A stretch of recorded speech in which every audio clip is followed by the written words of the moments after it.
We really appreciate you being here today for the 18th Annual Wilson Caregiver Conference. And we have Heather Hooper from Dementia Alliance, who is going to kick us off.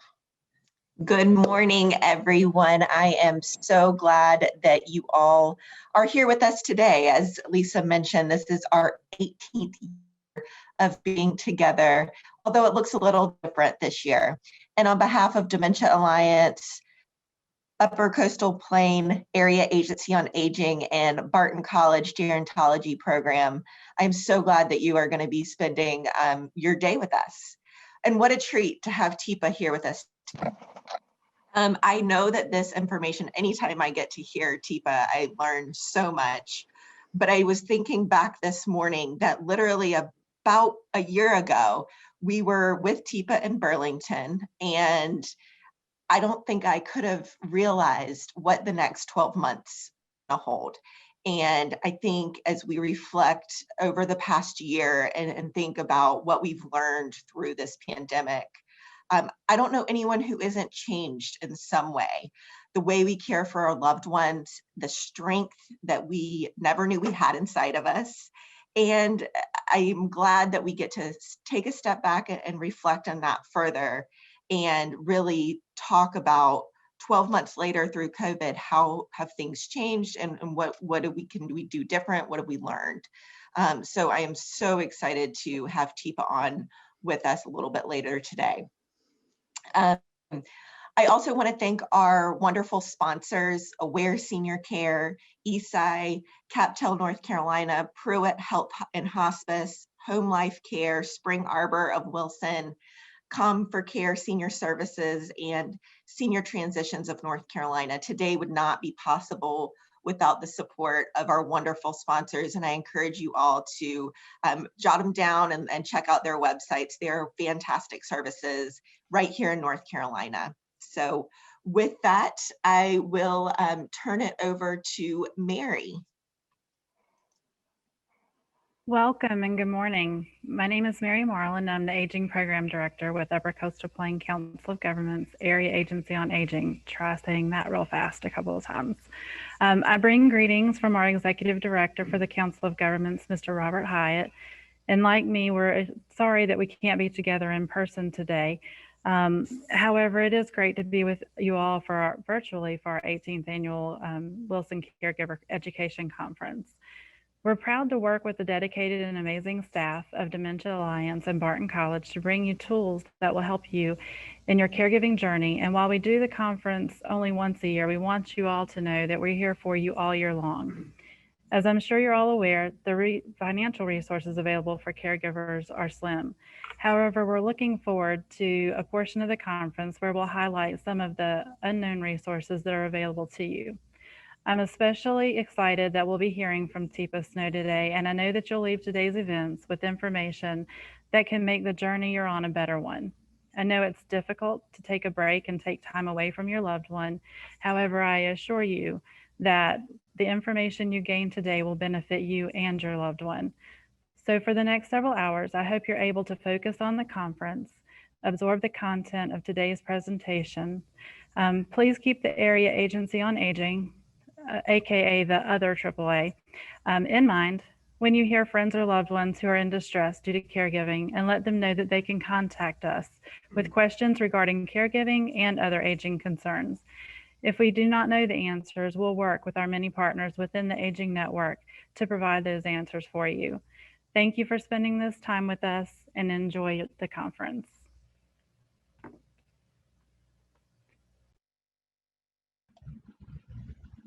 Okay, guys, I guess I'm next. I want to do a little bit of a tech review. I'm happy to see all of you here today. My name is Amanda Maynard. I'm a gerontology instructor here at Barton College. So to start off our tech review, I want you to be aware that first things first, when you first arrived here today, you might have noticed that you do not have a microphone or access to your camera. That's for your convenience. We're going to manage that for you today. So how do you talk with us? If you look at the bottom of your screen, you'll see two communication options. So first, there is a chat option. So in chat, This is going to be kind of private for questions and comments to our panelists and moderators. This will not be seen by any other attendees. You also have the option for Q&A. This is going to be a public option used to ask questions of the speakers. So if you have a question directed to Teepa, either she or her team will respond to your questions. When we have our vendor section come up and you have questions for them, you can also ask questions of your vendors as well. So Q&A, just remember, is going to be more public, and the chat option is going to be a more private discussion with the panelists and moderators. Next, I want you to be aware that this conference is being recorded. So in a few days, you will receive an email from Dementia Alliance with a link attached directly to this video of the conference, as well as a link to any PowerPoints that you may see. This is for your convenience so that you can follow up with things that you think you may have missed. We want you to sit back and enjoy this conference without having to worry about notes or keeping up with those things. We will be sending you that if you think you've missed something. Next is if you have any connection issues, and that may happen where you're getting kicked off and having to come back. I do recommend that if you're in an area with low Wi-Fi, that you disconnect any other devices that may be using that Wi-Fi. It'll just help secure your availability to stay online. Another recommendation is that you make sure that you're charged and plugged in so that you can stay with power and you can stay available with us and not be disconnected in that fashion as well. If you have any technical issues, you can't hear us, you can't see us, something is happening during this time, for technical assistance, you can email info, at dementiaalliance.org, or you can call them at 919-832-3732. So again, that's 919-832-3732. If you have any questions, they'll be able to answer those for you. If they can't answer those questions for some reason, they will direct you to somebody who can. So those are our tech review, very short. I'd like to pass it over to Dr. Searcy, the president of Barton College. Dr. Searcy, if you're available, if you'll unmute, we'd love to hear from you. Thank you, Amanda, and others and friends. It's so great to be with you this morning. I'm so glad to have our professors and friends and colleagues who care deeply for the art of caregiving, for the science of caregiving, and the process of helping other people be stronger when they care for those who are in great need. This is a personal issue for me. I lost my father a number of years ago to Alzheimer's and watched my mother care for my dad, and it was just a difficult time for our family. It was nice to have community partners and friends who came alongside our family and helped in that moment that was difficult for us. And you know, that story can be told over and over again for many of us who are in the field and who care for those who are aging and others who have dementia. It's such a helpful gift to be someone who can step alongside someone and care for them. And at the same time, this effort is to keep them healthy so that they can live full lives. I'm reminded that some things that are meaningful are sustainable, and the 18th year of this program suggests that it's meaningful to many and has certainly made an impact on many people's lives and organizations through these 18 years. I am reminded of Dr. Joe Russell today, and he started this idea, this program many years ago, along with others, and it's his legacy that lives on in the program itself. And so it's with great pride that the college participates with Professor Maynard, Dr. Stephen Folks, all of our students. We're so grateful for their contribution, as well as the many partners that we have within the community and beyond. We welcome all of you today, and we wish you the best as you learn and you grow in this field. Thank you for your participation. Take care.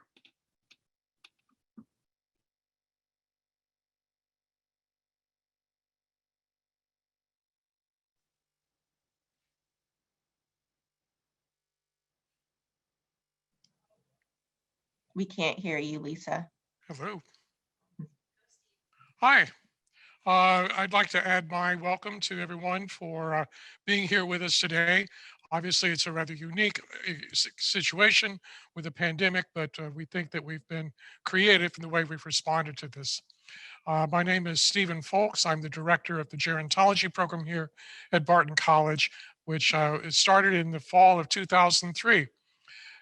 That's the same year that we were approached by Dr. Joe Russell, a retired physician here in town, with the idea of a caregiver conference, something to bridge the challenge of caring for an individual with finding the resources that are out there.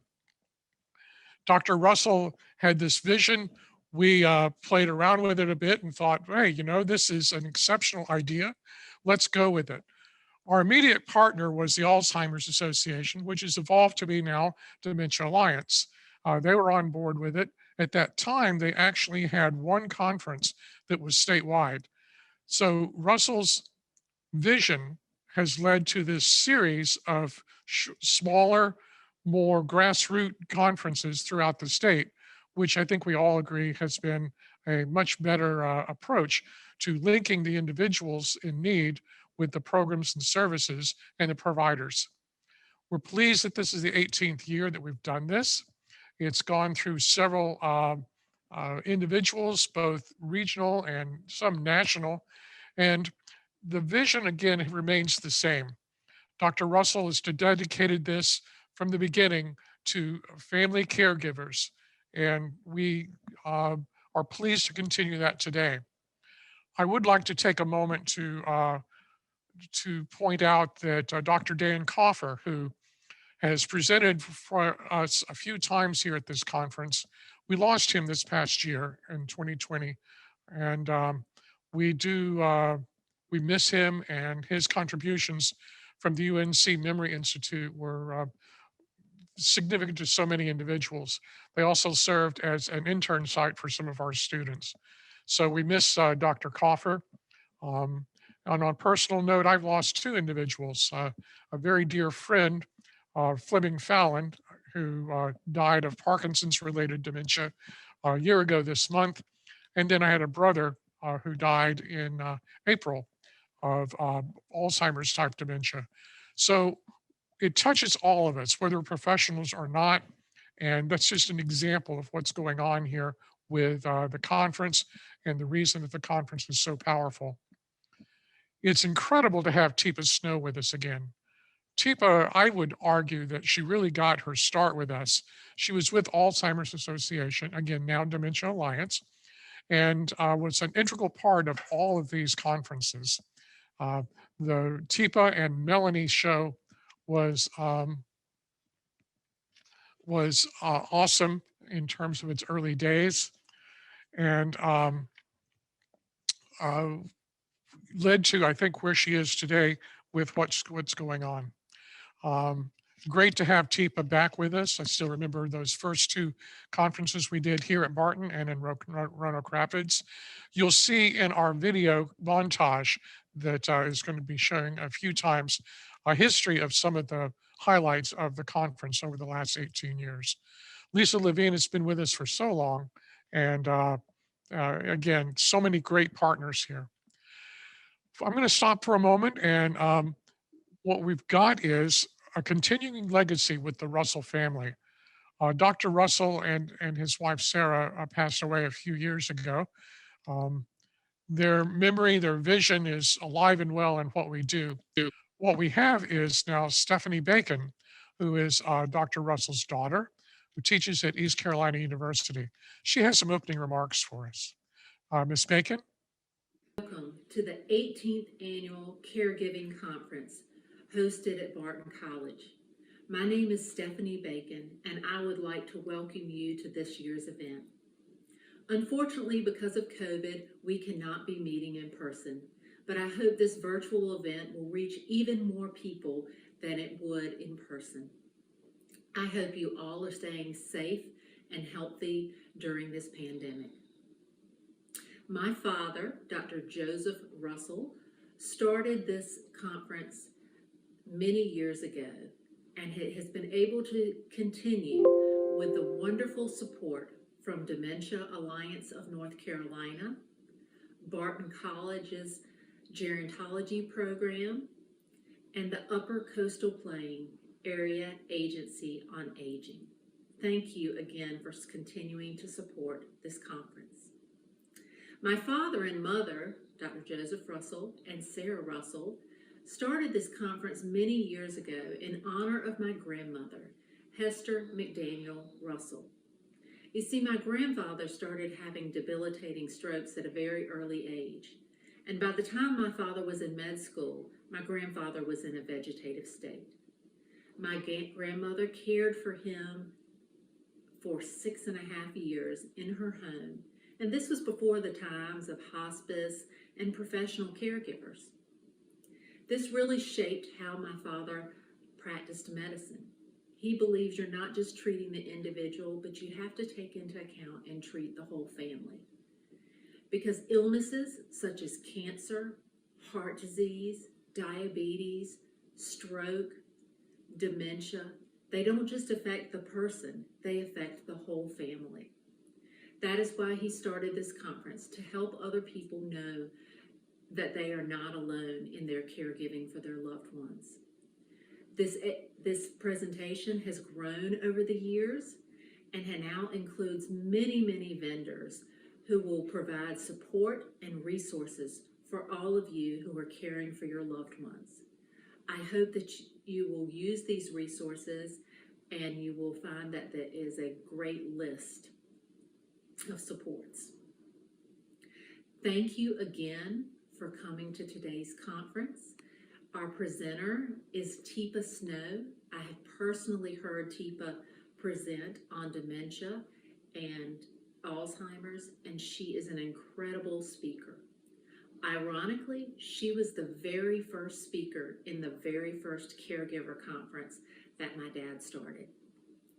So we are so excited to have her back again, sharing her wealth of knowledge.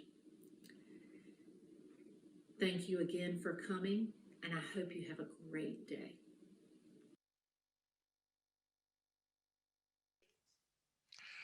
All right, close to showtime here. Who else could be as energetic and entertaining while educating you about so somber a subject? We always leave Teepa's sessions with an uplifted, better equipped, and wonderful attitude for the challenge and being so optimistic about what it is that lies ahead for us. It is my distinct pleasure and honor to welcome one of my greatest friends, an inspiration to all of us, the one, the only, the outstanding Teepa Snow. We need to deal with this. This is like not okay. I mean, good heavens, Steve, we need to just say, take a deep breath. I put my pants on, well, not like you do. I've got a feeling I don't actually put my pants on the way you do, but it would be good for you to watch how I put my pants on and me to watch how you put your pants on if at some point we thought we were going to be having to help each other in the future.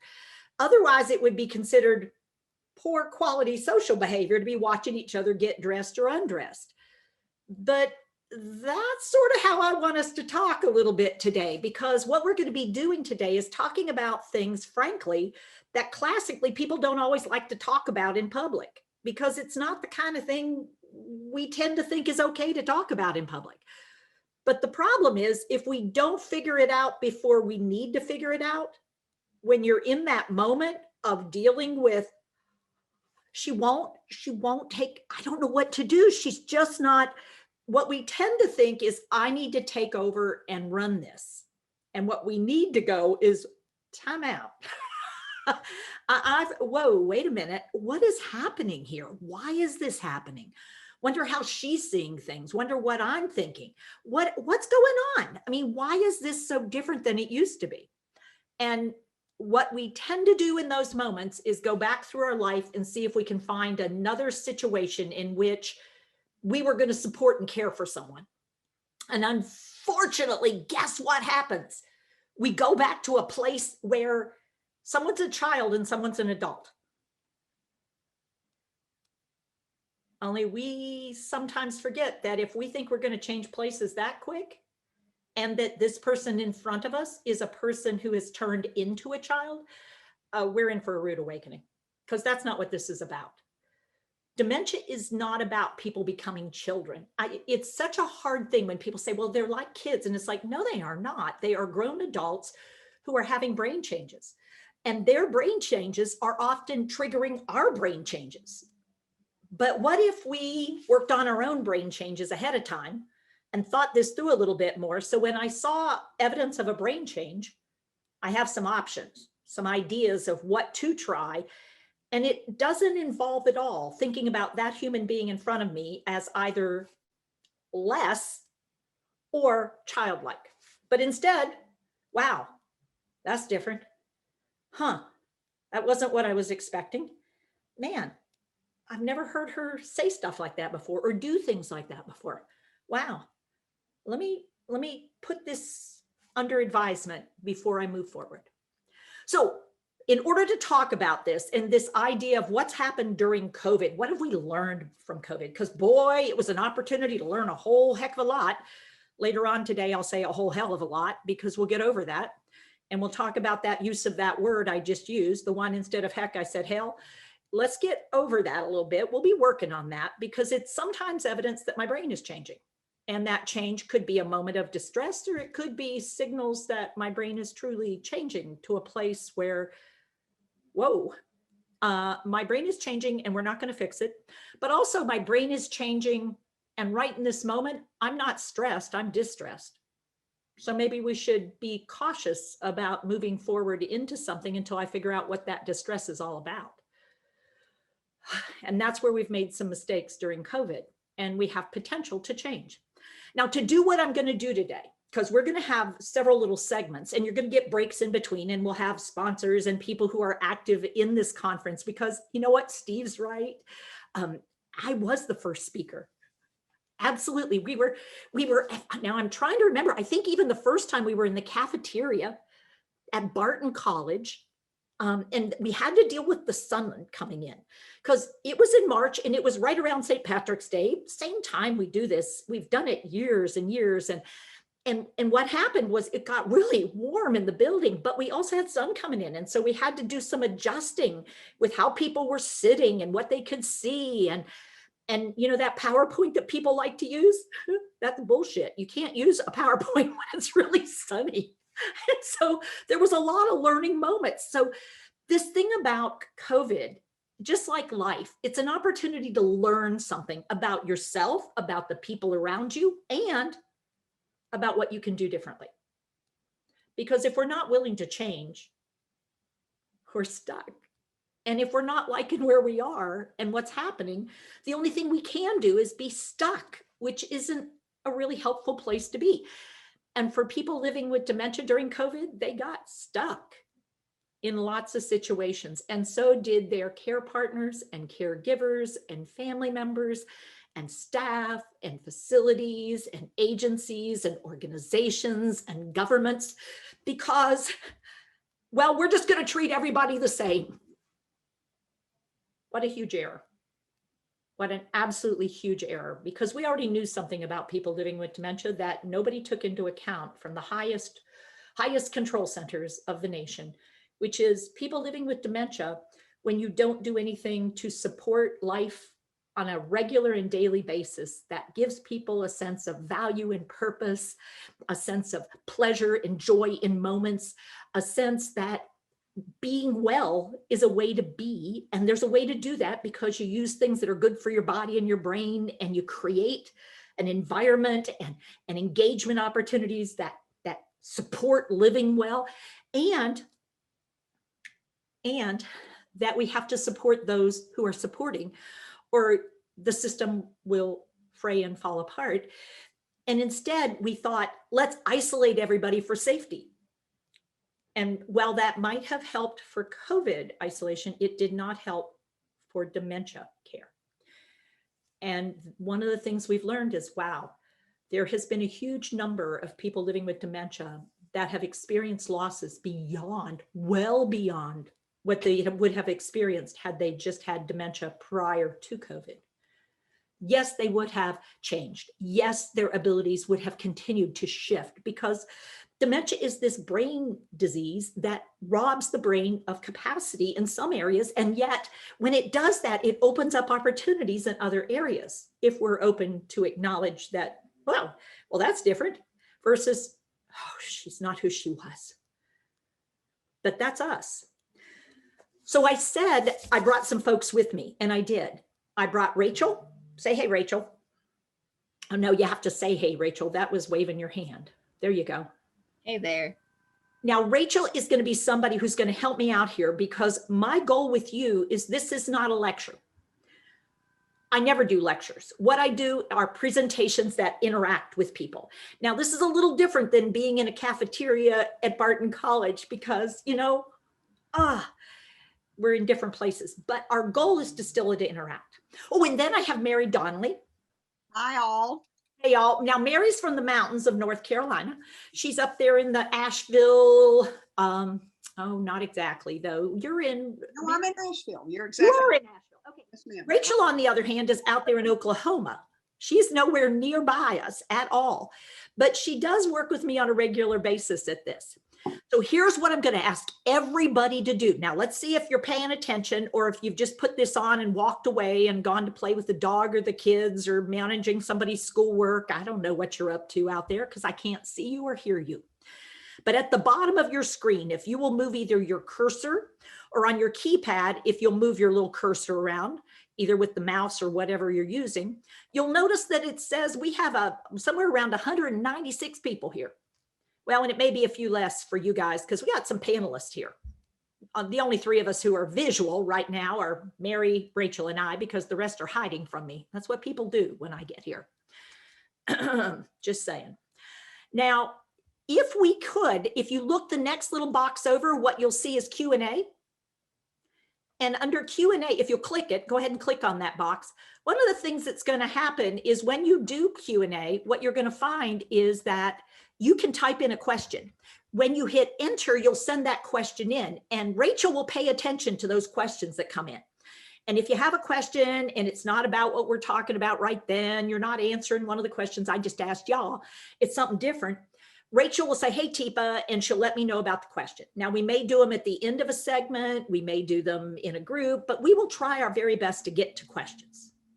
So the next thing you're going to notice is a single talk signal thing that says chat. But Zoom is lying to you. In a webinar, you can't chat. You can't say anything. We can't hear you. But what you can do is if you click on chat, go ahead and click on it if you would. You will see that on the bottom of that white box that just popped up in the middle of your screen, you will see that it says to with a colon mark, and then it says all panelists. Well, if you would go over to that little down arrow and click on it, and I want you to change that to all panelists and attendees. And what I want you to now know is whenever you type something in, whenever you have something to say about what I'm talking about, you can type something in and we'll all see it. Okay, so I'm going to put something in there. I'm going to tell you where I'm from originally, because it may explain something about me. My mother-in-law once said, during her episode of not having her brain very clear because she had an acute medical illness that then drove her into some brain failure, dementia. We have to whisper it because, it's the kind of thing back when she had it a while back, we didn't want to say it out loud. She just wasn't quite, she was having issues, but it was because her pancreas failed and her gallbladder failed and her liver was starting to fail. And she was on a parental feeding and she was living in our living room. And she would say, well, Teepa, I always hoped Dick would marry a Southern girl. And I said, well, AB, I'm going to type it in so y'all can see it. It's going to take me a second because I'm not the best typist, but I want you to see. I said, AB, well, I'm from West Virginia. That's considered Southern. And she goes, you're a hillbilly. And it was like, oh. So in her brain change, I finally understood why for 30 years she didn't like me as much. I wasn't Southern. I was a hillbilly. And she was hoping for a nice Southern girl. It's like, yeah, and you got what you got, huh? And so I was not what she was looking for, but I was what she ended up with. And it turned out as a caregiver, she really liked me. However, as a daughter-in-law, she would talk to me about me. So she'd say things like, I don't know why Dick ever married you. And I knew perfectly well that she now knew I got it. I got her message because in that moment, she was clear as a bell. she wasn't actually, or she would never have said it to me, but she didn't have a lid or a impulse control center right then. And I would say, well, AB, that was probably, she said, I don't know why Dick married you. And sometimes I'd say, well, I'm not sure either, AB. She'd go, yeah.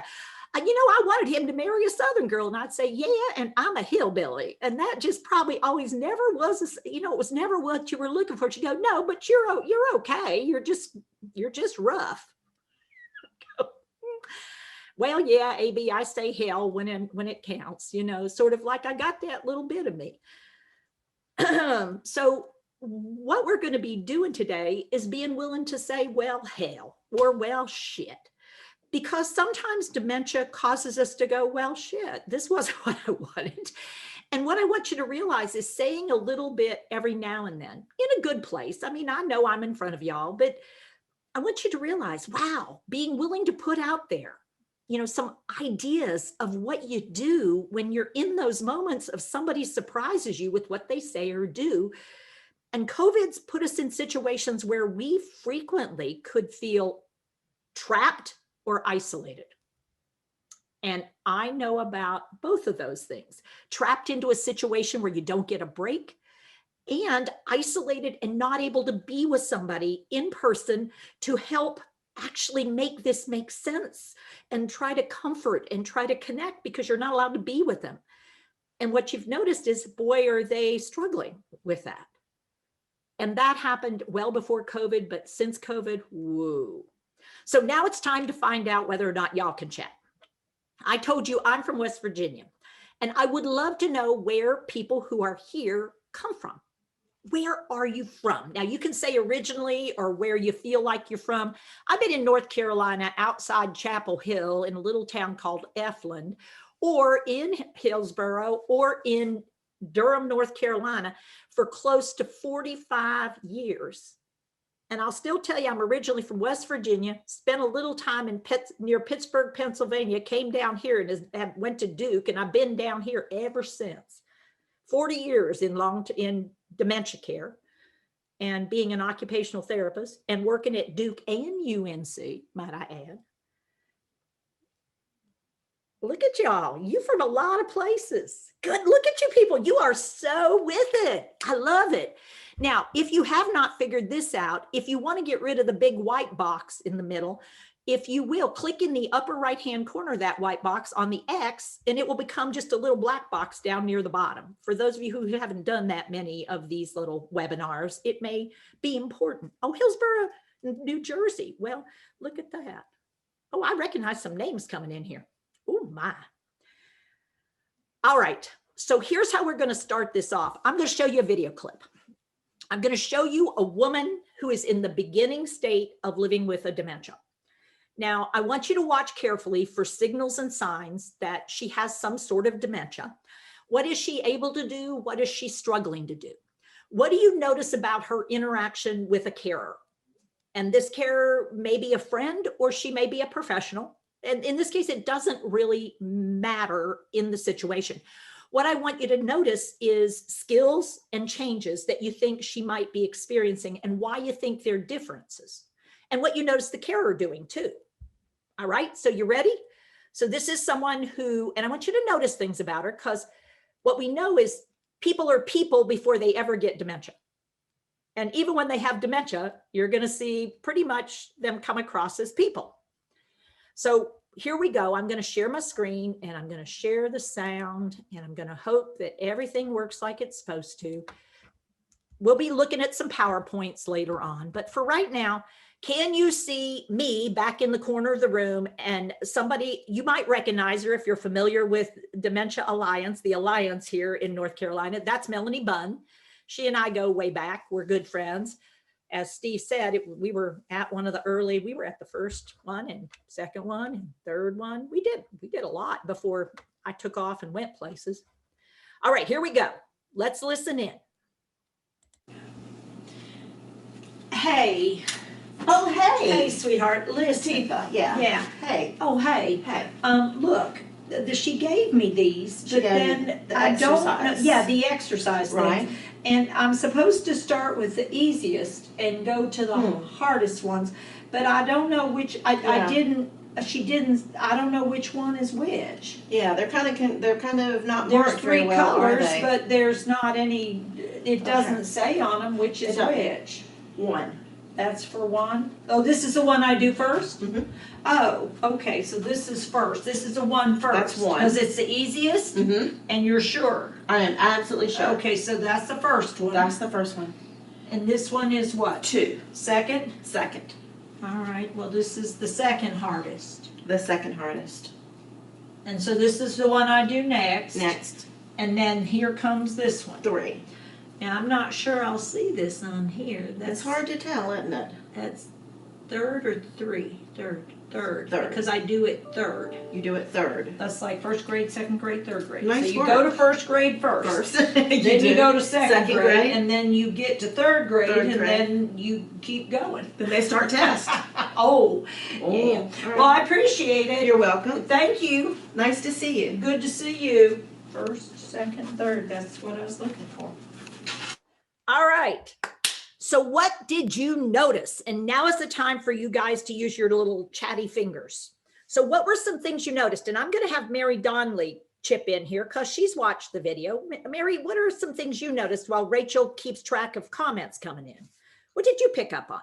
Well, I picked up on the fact that she was able to talk and communicate pretty well, but there were a couple of times when she didn't seem to know the right word to use. It was almost there, but not.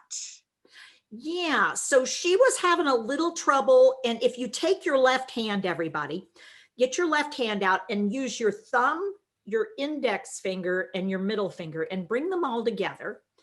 And just so you know, these 3 fingers on each hand, go ahead and get both your hands going here, are called the fingers of skill. These are the fingers of skill on a human hand, because when you use these 3 fingers, you become skillful.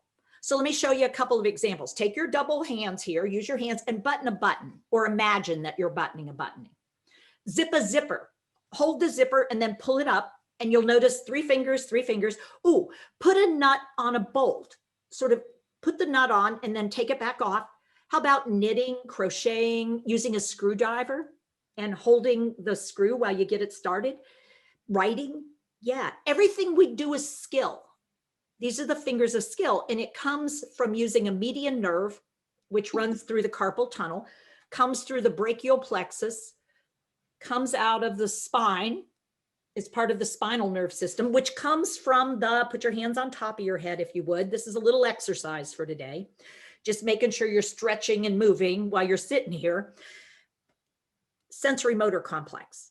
This is the sensory motor system of the human brain. Ooh, now put your hand way low down here, back and bottom, and it has to be down really low. Cerebellar.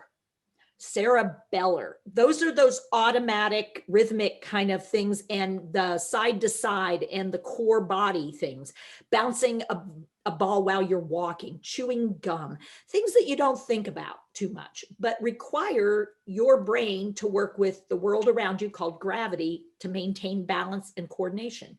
So the cerebellar function, the sensory motor function, it all the way ends up out here. It ends up out here. So these are fingers of skill. And so when I talk about skills and the changing skills that come with dementia, I want you to take your left hand and put it to your left temporal area. Because what Mary noticed, wiggle them around, is a little bit of change in the left temporal lobe. She noticed that Teepa was having a little bit of a challenge, it looked like, with communicating using language. But it wasn't horrible, but it was noticeable. So pick your thumb up.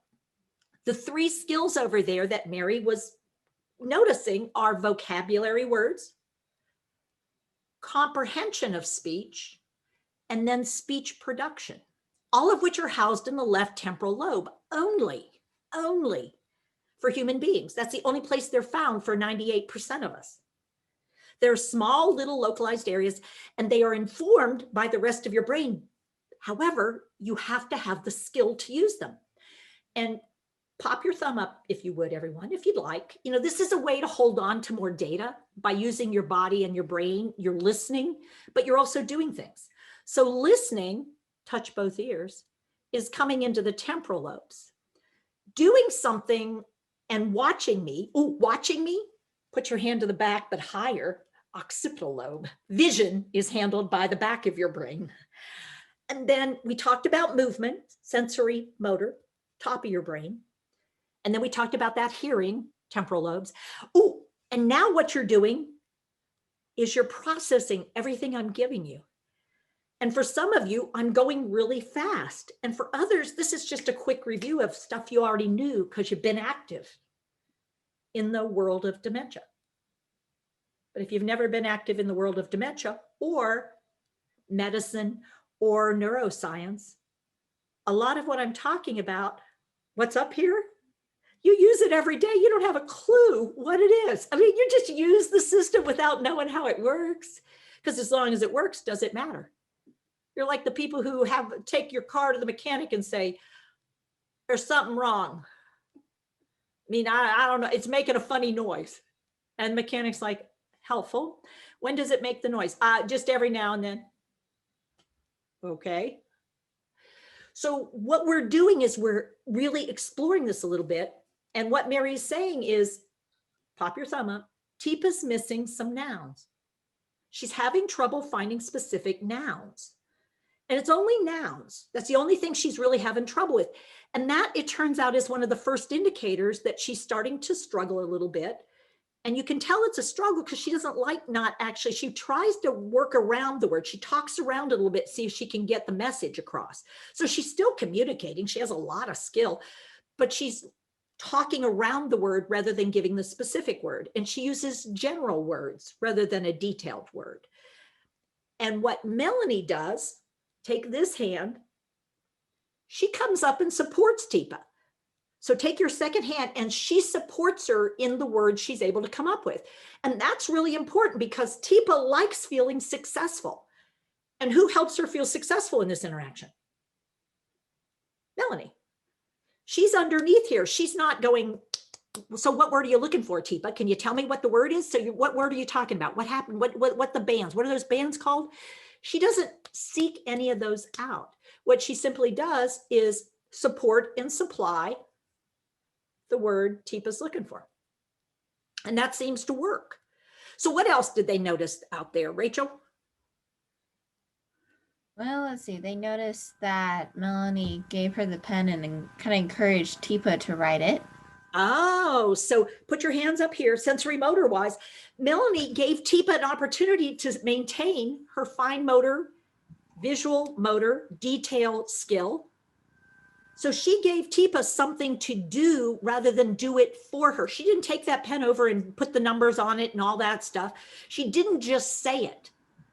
Because now, what else might Melanie have noticed, Mary, from this morning? What Teepa went to, what do you think Teepa went to earlier in the day? My guess is she went to some group exercise or possibly physical therapy. It's hard to know. It's hard to know, but what did they do in that session? What do you know they did in that session from what Teepa had in her hands? They used those bands to do some kind of exercise. To do some kind of exercise. And did it look like Melanie might have been aware what the exercise was that they did? Yeah. What did she use to help Teepa cue up with what was the thing that she was going to do with the bands? She didn't talk about it. She just visually said, oh yeah, this stretches. So she used the visual system that she recognized Teepa still has. She used that. Now, how did she figure out Teepa still has that visual ability? Because the way that Teepa approached her, I'm guessing that she paid attention to the fact that she could see her. She was engaged with her. She wasn't looking somewhere else. She was responsive to Teepa. So what do we know Teepa saw from across the room? Melanie. Melanie. And what did she do from across the room? Went and spoke to her. Hey, sweetheart. Hey, sweetheart. Hey, sweetheart. Once again, what's popping up as a possible missing piece here? A noun or a name. A noun or a name. What did Melanie call Teepa, though? Did she call her sweetheart back? I don't think she did. No. Huh. So Teepa went, hey, sweetheart. And Melanie went, Hey, Teepa. hey, Teepa. Mhm. Yeah, interesting. So Melanie used my given name, and it turns out your given name is a powerful tool for attention. It very deep inside your brain, not in the cortex, which is what we've been talking about, not in the cerebellum, which we've been talking about, not in the spinal cord, but in the core of your brain called the reticular activating system. The core system that alerts you and causes you to pay attention. Pay attention. What happened is Teepa's given name is, it's that thing. And now might be Miss Teepa, or it might be Teepa, but what it said was, Teepa, hey. Teepa, or your first name or your given name. For somebody else, if I go, ooh, Mary. Yeah. If I were to say, now let me try this and see what happens. Ooh, hey, Steve.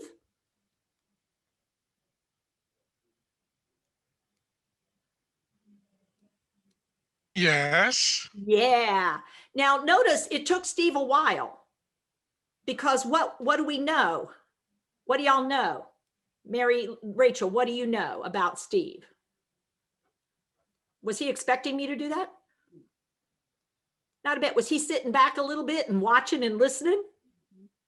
Actually, he was looking for the unmute button. Oh, he was looking for the unmute button. So it was a fine motor, visual motor skill. Yeah. And so what we can do is go, oh, hey, Steve. Now notice, what did I have at the end of Steve? And I'm showing you, just like Melanie showed Teepa. What am I showing you? Question mark.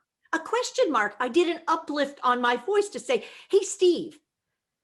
Because what it does is, it is one of the most powerful things in the world to use someone's first name with a positive uplift, but a question. Hey, Rachel. Yeah, Teepa? Yeah, because it says, I'm going to initiate. Will you participate? I'm going to initiate. Will you participate? Now, this is where knowing what somebody's ability is. If my mom said to me, hey, sweetheart, I might hesitate to say, hey, Teepa. I might say, hey, mom, because mom might call me sweetheart. If that's, what am I thinking though? Do this with your hand. If what would I be looking for, Mary? You're looking for what she used to call you. What has she always called me? If my mom has always called me sweetheart, then probably, or hey, honey, or whatever my mom used previously, if she's still using that phrase for me, it's an endearment. But it's also a cover for shit. I don't know what your name is, and I want your attention. So if my mom never used sweetheart, which mine never did, my mother was a phys ed teacher. She also got dementia late in her life due to cancer metastases.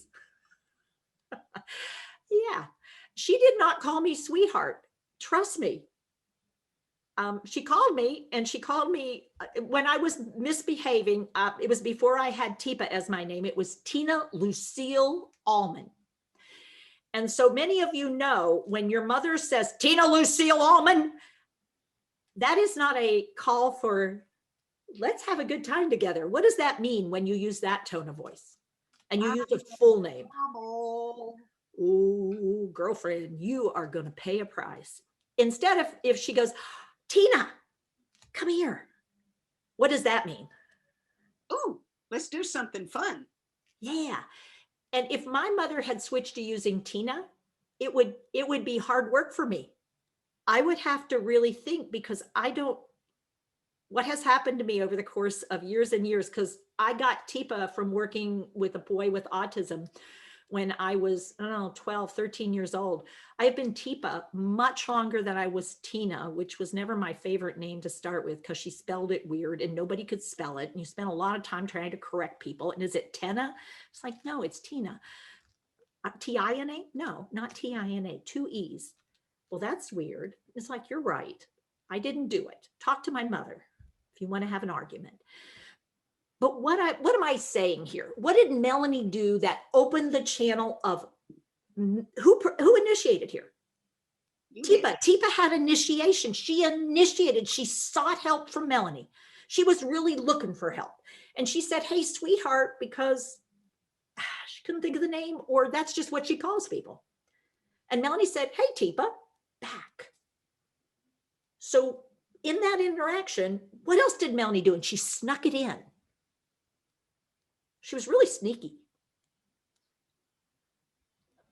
You ready? You want to see it again? Do you need to see it one more little time, that little bit, Mary? Okay, the rest of you may need it too. Let's, yeah. Oh, Well, you know, Angela said, "Shook your hand."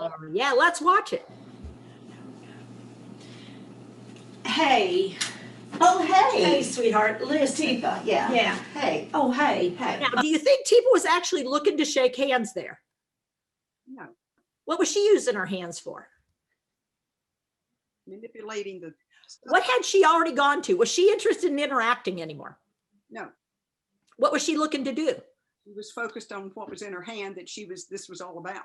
Yeah, she had a problem. She was hoping Melanie can help her solve her problem. She wasn't here for socialization. But what did Melanie get in there? She got in that little greeting, handshake, good. That little handshake. it says So go good- ahead and, okay, take your left hand and face it forward. This is sort of awkward, but I'm going to have you practice handshaking. Now, if you're with somebody, you can actually do this. Take your left hand, face it forward, tuck your thumb in, and put your little finger up like it's a thumb. It's a fake hand. Take your right hand and bring it in and shake hands with yourself. And what I want you to realize is what Melanie is doing is getting Teepa comfortable with touch. Now, what did COVID do? What did we suddenly start doing with COVID? Look how close they are. What happened when we started experiencing COVID? Social distance. Nope. Double arms length away. Put the mask on. Oh, we started doing this. And what else did we not want to do? What's the rules?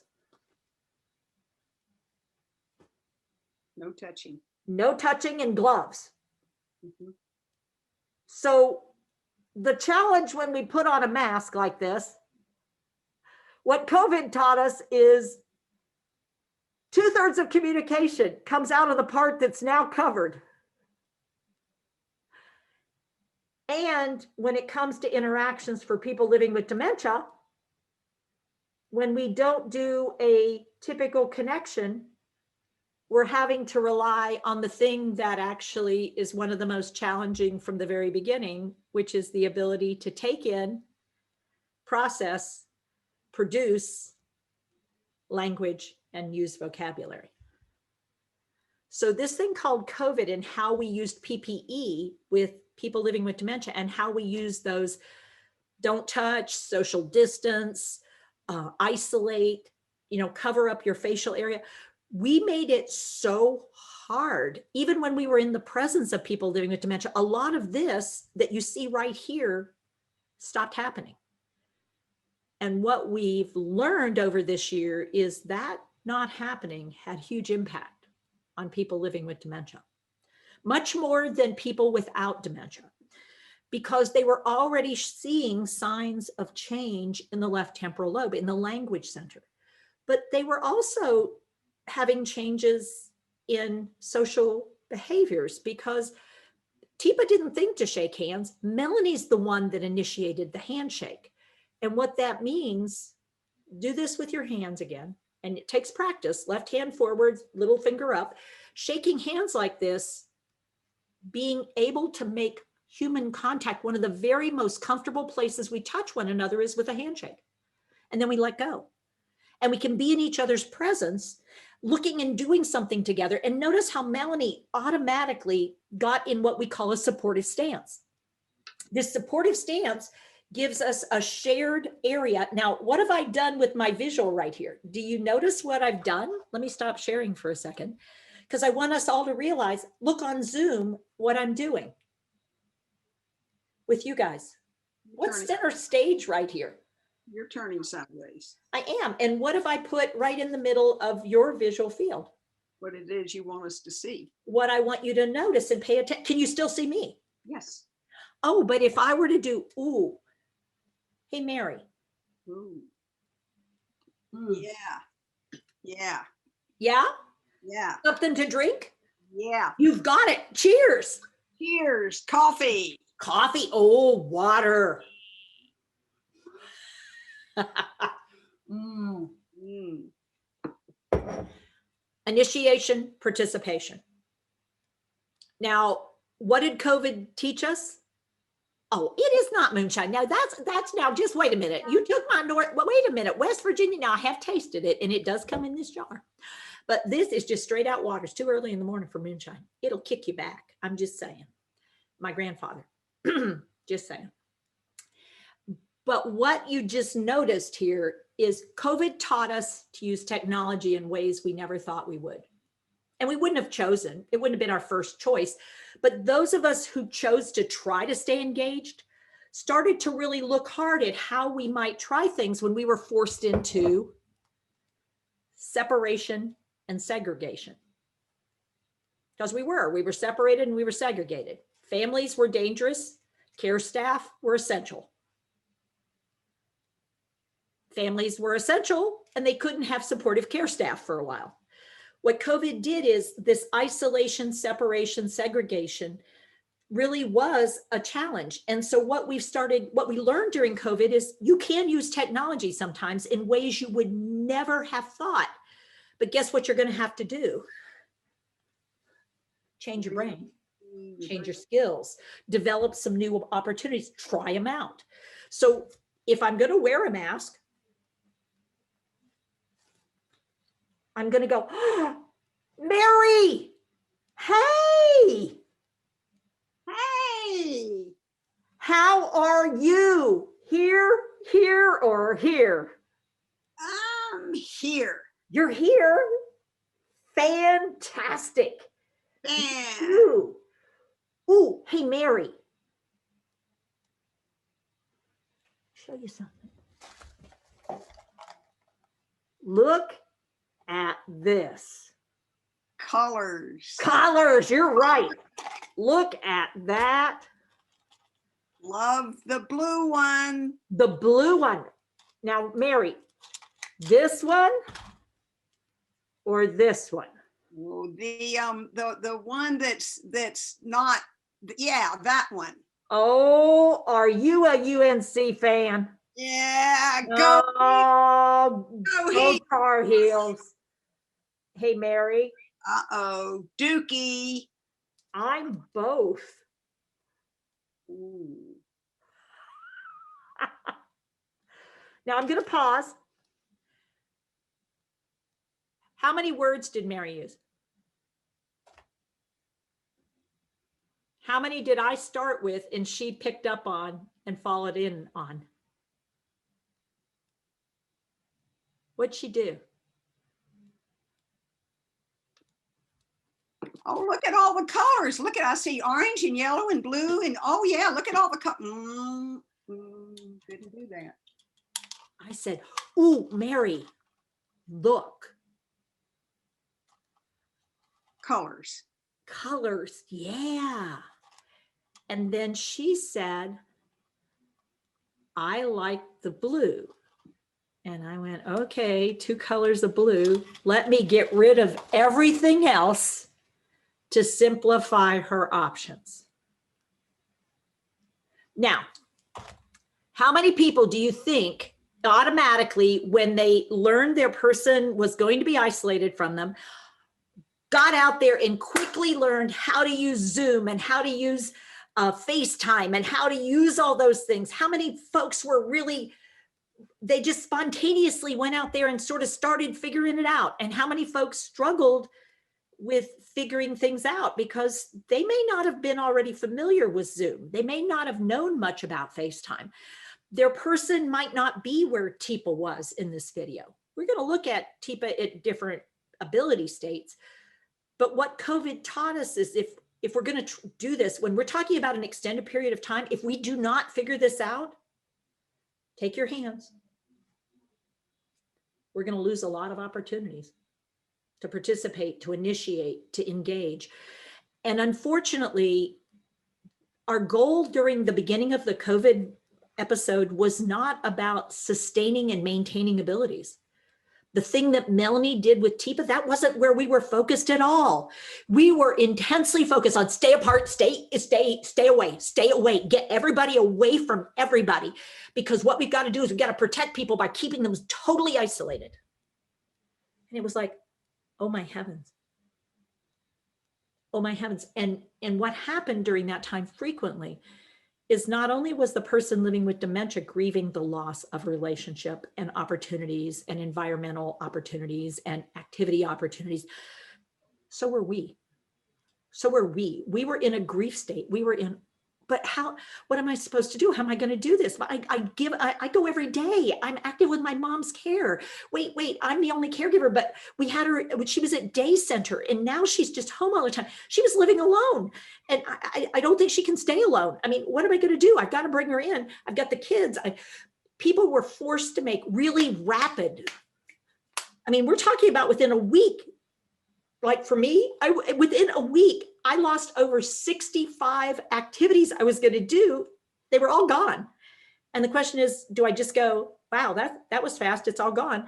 Or do I go, okay, that's gone, wonder what we can do instead? What that takes is incredible flexibility and a willingness to go, wow, huge shift, huge change. What can we do? What do I know how to do? How can I use what I know how to do something else? And the hard part is we're grieving the loss while we're being asked to change for what's going to happen. It's a lot to ask of people who were already stressed by dementia. Whether it was Melanie or whether it was Teepa, I mean, Melanie looked really, really comfortable, but everything she knew how to do was she was being asked not to do. And you want to know what people who have been caregivers for a long time in long-term care were saying? This is killing me. This is literally killing me. This is not being the police and keeping people separated and isolated was not why I went into this care. I didn't want to work in ICU. I didn't want to work in prison. I didn't want to do that. That's not why I do what I do. So there was a lot of pain that we were all experiencing by this isolation that was going on. Man, we were really struggling. So some of the skills that we've gone over so far, I'm going to pause because I've been going on for about a little more than 40 minutes here. And I want to do a check-in. What do I have you thinking about or considering? What have we learned during COVID? What are we taking away from this experience? Just think about the things that we've been going over so far. When it comes to dementia, what has COVID taught us about ourselves and the people we care about who may be living with dementia? What are some of the things we've figured out? And what do we know? Teepa, some people said alternative communication, to be planned for everything and anything, learning to adapt. Mm-hmm. Yeah. Mary, what have you learned during COVID? I just put it in, the importance of touch. Oh, what happens when we don't get to touch one another and how important touch is? This is not a person living with dementia who had gotten her hair cut last June, and we all remember what March, April, May. Yeah, got her hair cut last June, and her husband had dementia and was living in a long-term care facility, so she of course was not able to see him. Yeah. She said she sat at the haircut and wept because she realized it was the first time in 4 months that anyone had touched her. The power of human touch. We are made to touch. We are made to connect with one another, even if it's just handshaking. I mean, we're meant to be with one another and to participate and to engage, whether it's verbal engagement, visual engagement, physical engagement. We're meant to do that as human beings. And when we've been placed in a situation where we're not supposed to do that, we have cravings. And the primitive part of our brain is seeking. And so what we might experience is, please help me, please help me. They've got me prisoner here. I need you to get me out of here, please. Why are you doing this? What did I do? I don't understand. Now I'm going to pause. Can any of you imagine the Teepa that you just watched doing that?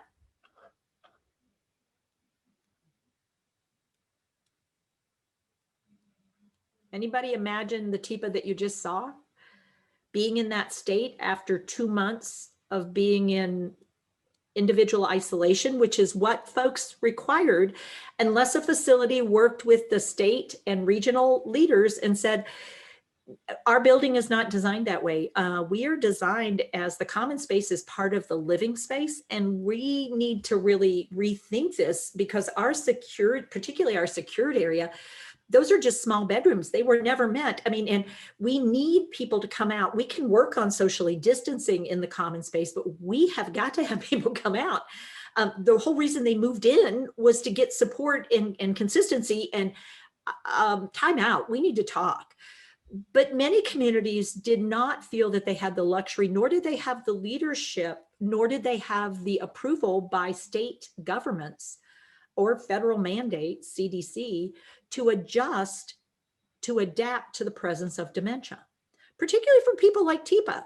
You know, Teepa's with it and now she can figure this out. I mean, it's not like she's very involved. She still has language, she still has comprehension. She has the ability to figure this out. That's what people were thinking initially. So let's go back to our video clip because I want us to do a tiny bit more. You guys did a great job of figuring out what you've gotten so far.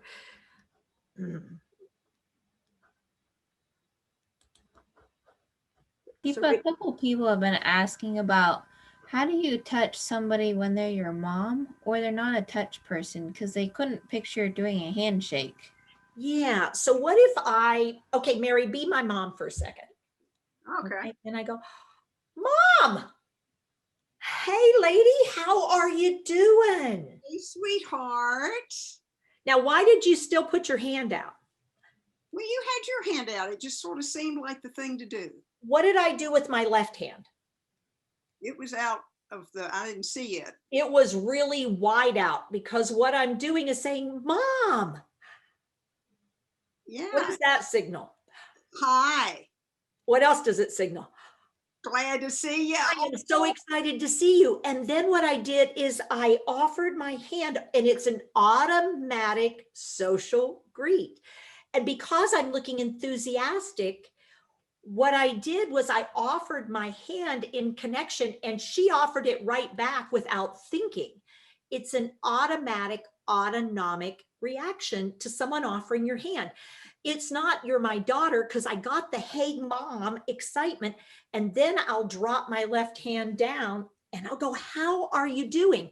And what I might do is go ahead and do a handshake. See if you can get back to those hands. Do that handshake. Instead of letting go, which is what you normally would do, take your right hand, keep your left one, open your fingers up, take your right hand and point it to the ceiling, and now lay it out. And just let the person's hand lay in yours. And if they are okay with you doing that, so their right hand is laying on top of your right hand, palm to palm, that palm to palm contact tends to be neurologically connecting and calming. And it's not about being a toucher or not being a toucher. What it does is it connects our brains, because when we touch palm to palm, it says, I'm paying attention to you as a human being. And you can leave your fingers open. It's not anything but a palm contact, because the palms of our hands are what we put on things to stabilize. If you think about it, you use the palms of your hands if you're going to stabilize yourself, pick yourself up, do something with your hands, lean into something. That's where you'll want pressure, because pressure calms, proprioception, deep pressure input. And when I just lay that hand there and it's just simply laying there, it's that opportunity to be physically present with one another. It also means I'm inside our conversation zone and you're comfortable with me. If you take your hand away, it means I need to back up a little bit, because what you've said is, I don't want to be close enough to touch. Now, Rachel, what's one reason that even a non-touching person we want to do some touching with early in dementia? And we want it to be that friendly, familiar kind of thing. Why do we want to do that with someone who's living with dementia? Well, if their brain continues to change through dementia, then at some point, if they were never wanting touch and all of a sudden I need to be able to help them, why would things change and why would they accept my touch? So if I can't get someone to connect with me physically hand to hand, what's the likelihood that me trying to assist removing a garment, putting on a garment, cleaning up after an incontinence episode, helping someone brush their teeth is going to go smoothly if I haven't gradually built tolerance for touch? My response to your reactions, the back and forth dance we're going to have to do through this disease with someone who's never really loved touch. And what we might find is somehow during this thing called dementia, they may change. And certain kinds of touch they might find acceptable. Other forms of touch they absolutely want nothing to do with, or certain people they will accept certain touch from, and they will not accept that kind of touch from others. So if we don't start figuring this out earlier, what happens when we need it and we haven't really built a new relationship based on being okay with some kinds of touch? And Teepa, it seems most of us, when we think of touch, we think of like the hug, thing, the close thing, and the whole.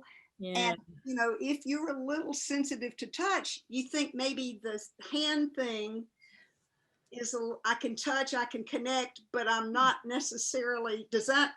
It does play into that, because I've got to be really okay. And that means both the carer and the person who's being cared for have to really be okay with that degree of intensity. That's a lot of body to body contact. And COVID has taught us that when we go without that for a long time and then we start introducing it again, people either crave it or hate it because they haven't experienced it for a while. And we can get surprises when we go to touch. Get your hands off me. Don't you touch me. And it's like, whoa, where's that coming from? If it's not part of who I was, it's part possibly of isolation. My sensitivity to being touched by another human versus my seeking to touch.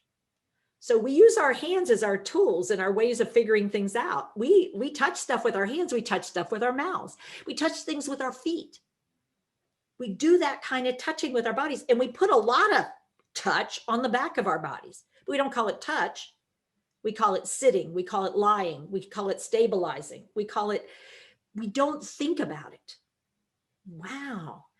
And so the thing is, if I'm seeking a lot of touch and you don't know how to support me getting connected to you, you will not want to participate in my touch activity. Because I'm going to want to touch with these or that kind of touching. And that tells you how much I want. But the challenge is, how much are you comfortable giving me? And if not you, who? And that's one of the things COVID has taught us, is people really didn't get a lot of what they needed. And the challenge we now face is we got to reassess their interest in doing that. Even though they might have been a real hugger, there might have been some memory of, you didn't come, you weren't here, I was all alone, you left me here, I've been in prison for a long time. And there might be some hesitance, because what have we said over and over? No touching, hands down, no touching, nope, here, I'll hand you this, but no, hands off, There was a lot of no touching, hand washing, no touching.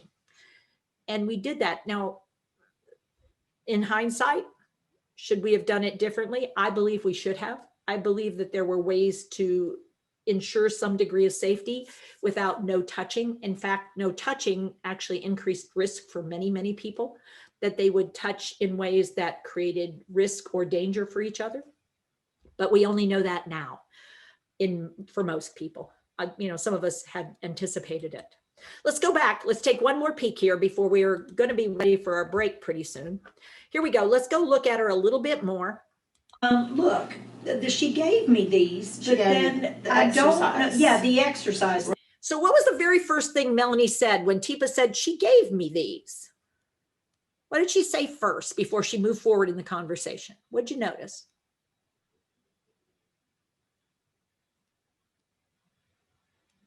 The bands? Actually, she said something before that.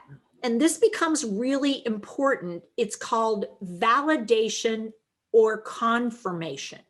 So I'm going to let you listen to it again. I don't know. Yeah, the exercise, Right. Look, she gave me these, but then Teepa says, look, she gave me these. And Melanie says, Said it right back to her. Those.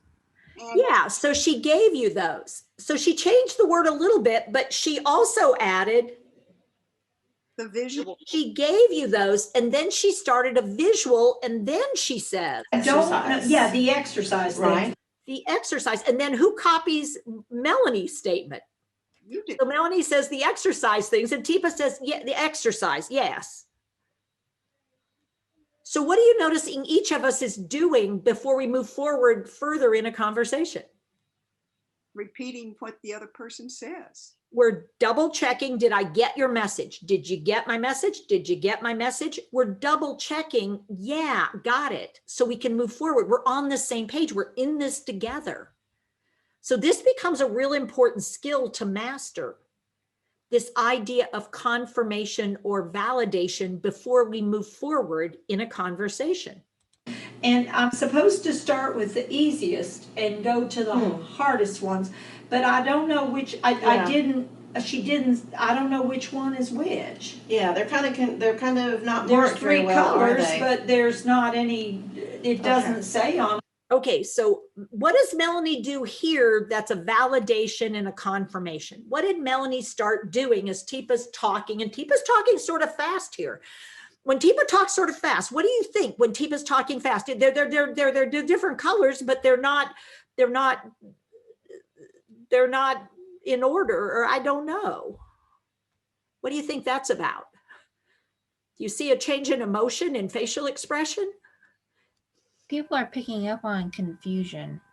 Yeah, she feels like she should know something, but she now between this morning and now she's lost something. And it's not the band. She has the bands, but what has she lost? The ability to tell them apart, what's different about them.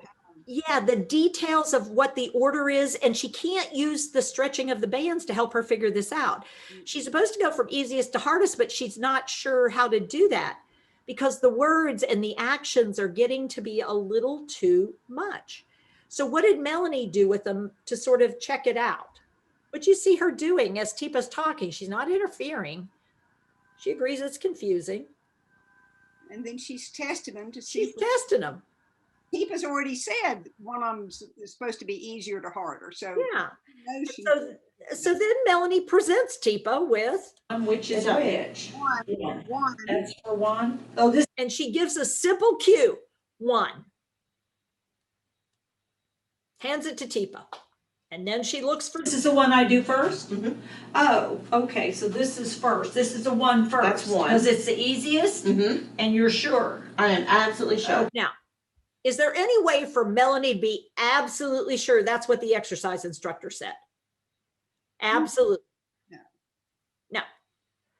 Is it vital, though, that she sound like she's absolutely sure for Teepa's ability to move forward?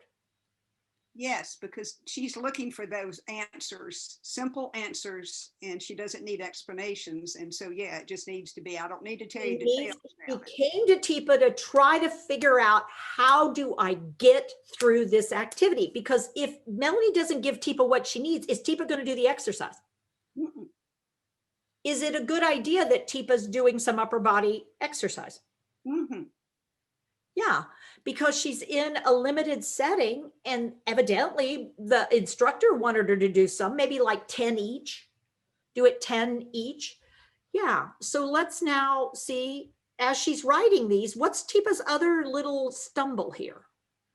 Okay, so that's the first one. That's the first one.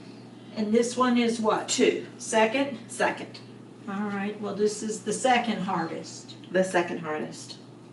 And so this is the one I do next. Next. And then here comes this one. 3. Now I'm not sure I'll see this on here. It's hard to tell, isn't it? That's Third or three? Third. So what was her little stumble here where she's trying to decide? What do you think she wrote on the first two? Did she write 1, 2, or did she write something else? She wrote first and second. What doesn't she look over there and notice? Did she look over and see what did I write on the first two? No, she didn't do that. What's she depending on? What Melanie is telling her. Oh, Melanie's reinforcement. Because what is she busy doing with her eyes and her hands? Focus on the one thing that she's doing.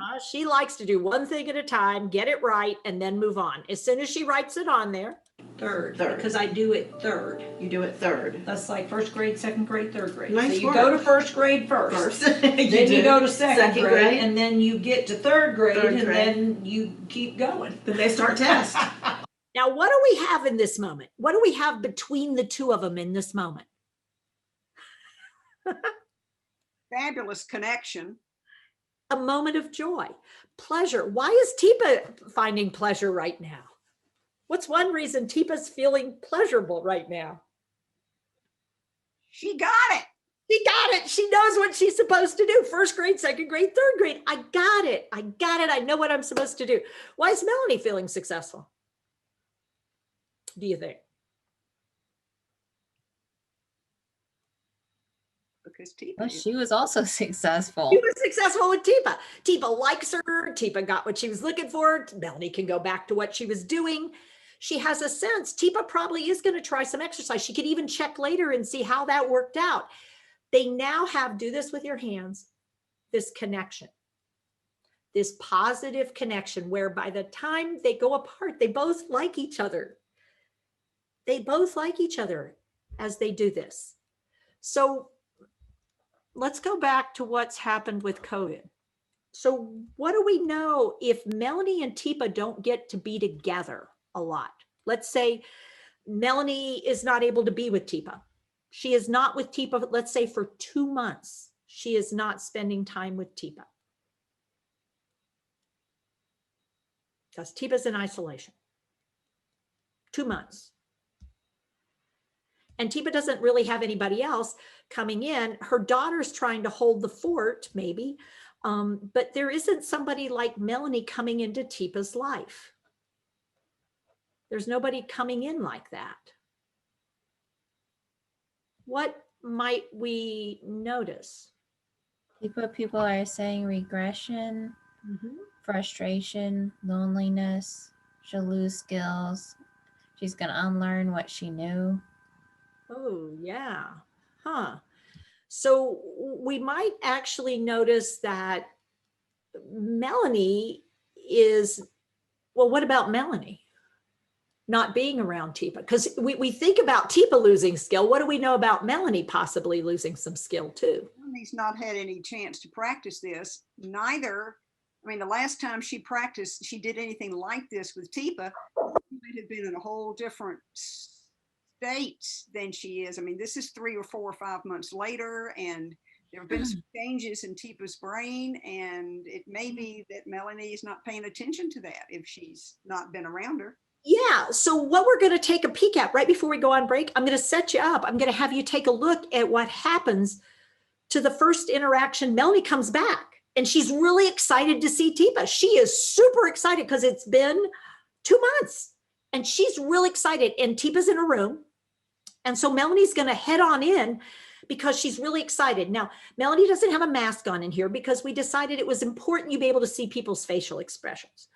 We could have put masks and gloves on Melanie, but we didn't. We said, okay, let's accept. Yeah, we got that. But here's what we're going to take a peek at. Take a look and see how this one looks to you. Teepa, Teepa, Teepa, Teepa. Hey. Hey. Hey. How's your coffee doing? That's mine. Yeah, it is your coffee. Looks like you're out. I'm fine. Let's go get some coffee. Come on. You go on and get coffee. All right. So, Teepa. Yeah. Some coffee? I know. Yeah. Yeah. That'd be fine. Let's go. Yeah, you should go. Teepa. What? Do you want me to get it? Or Yeah, wanna you get it. Okay, all right, give me your cup. No, you go get it and bring it. I thought you wanted some coffee. I do. Well, let's go. Just never mind. Come on. on. Don't come on. Just get out. I don't like I you. thought she wanted some coffee. She usually likes coffee.